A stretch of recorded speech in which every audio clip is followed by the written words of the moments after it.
너무 어렵죠? 설명 드려볼게요.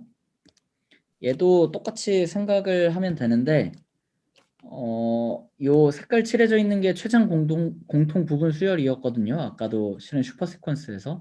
여기서는 이제 좀 당연한 게 이렇게 순서대로 보면서 가장 많이 겹치는 게 뭔지를 찾는 게 중요한 문제고요.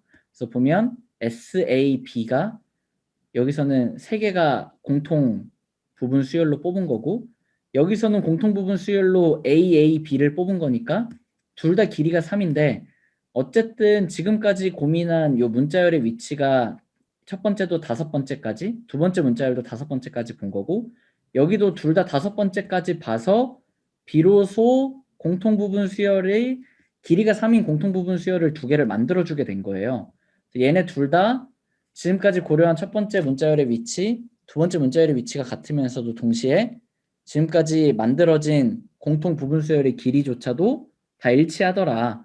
그럼 이 세 개가 똑같으면 아까랑 같은 논리로 뒤에서 진행하는 입장에서도 아예 동일한 상황이라고 생각할 수밖에 없다는 거죠.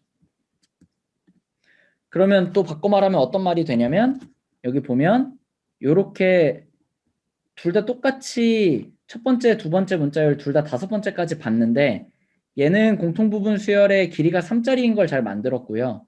얘는 길이가 4짜리인 공통 부분 수열을 찾아낸 거예요. 그럼 두 위치가 동일하다면 뒤에 입장에서 봤을 때는 공통 부분 수열의 길이가 길수록 좋다라는 것도 이제 확신을 할 수 있다는 거죠. 이제 어떤 생각을 할 수 있냐?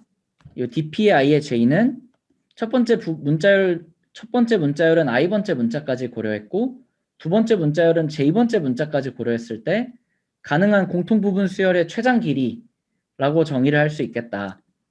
그럼 점화식이 어떻게 되냐면, 만약에 두 개의 문자가 같아요. 그러면 그 전까지 매칭을 어떻게든 잘 한 거, 그래서 나온 공통 부분 수열의 길이에다가 현재 문자가 매칭이 너무 잘 됐기 때문에 1을 더해주면 되겠죠. 근데 만약에 두 개의 문자가 다르면 이때도 아까랑 똑같아요. 그러면 얘를 그냥 사용하지 않는다고 생각해봐요. 첫 번째 문자를. 그러니까 첫 번째 문자열의 마지막 문자, 요 C를 사용을 안 한다고 하면 얘한테는 그래도 기회를 주는 게 좋죠. 그래서 DP의 I-1의 J가 되는 거예요. I번째랑 J번째까지 고려한 건데 얘는 매칭에 결국에 안 쓰기로 결정한 거죠. 왜냐면 둘이 일단 다르기 때문에 둘 중에 하나는 포기를 해야 되는 상황이거든요.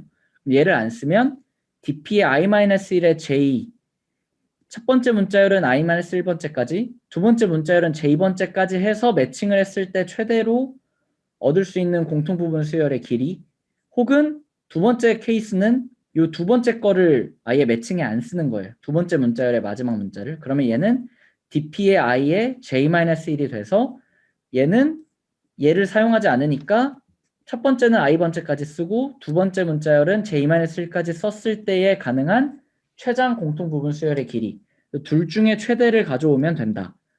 이렇게 점화식을 세울 수 있다는 건데요. 요 점화식에 대해서도 혹시 다들 이해가 되시나요?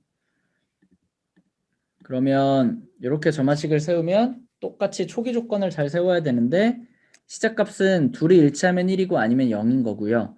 여기 첫 번째 행이랑 첫 번째 열을 잘 채워야 되는데 얘도 잘 생각해보면 최장 공통 부분 수열이기 때문에 그냥 요 A랑 뭐 둘이 같으면 그냥 1인 거고, 다르면 그 앞에 거를 그대로 갖다가 쓰면 이렇게 잘 채워줄 수가 있고요. 얘도 마찬가지로 잘 고민을 해보셔야 될 문제고, 요 안에 채워져야 되는 애들은 점화식대로 채우면 되기 때문에 순서대로 값을 이렇게 채웠다고 하면 최종적으로 우리가 원하는 답은 요 마지막 위치에 있게 됩니다. 왜냐면 두 문자열 다 마지막 위치까지 고민했을 때의 최대값을 원하는 거기 때문에 이렇게 답을 구해줄 수가 있다는 거죠. 이제 코드랑 같이 보면 초기화 해주는 거야 이제 규칙을 잘 찾아서 해주면 되는데, 요 각각의 값을 채워주는 거는 포문을 증가하는 형태로 돌리면서 두 문자가 같을 때는 바로 직전 요 대각선에 1 더한 걸로 가져오면 되고요. 둘이 다를 때는 요 위에랑 왼쪽에 있는 값 중에 최대값을 가져오는 식으로 진행하면 문제에서 원하는 답을 얻을 수가 있다는 겁니다.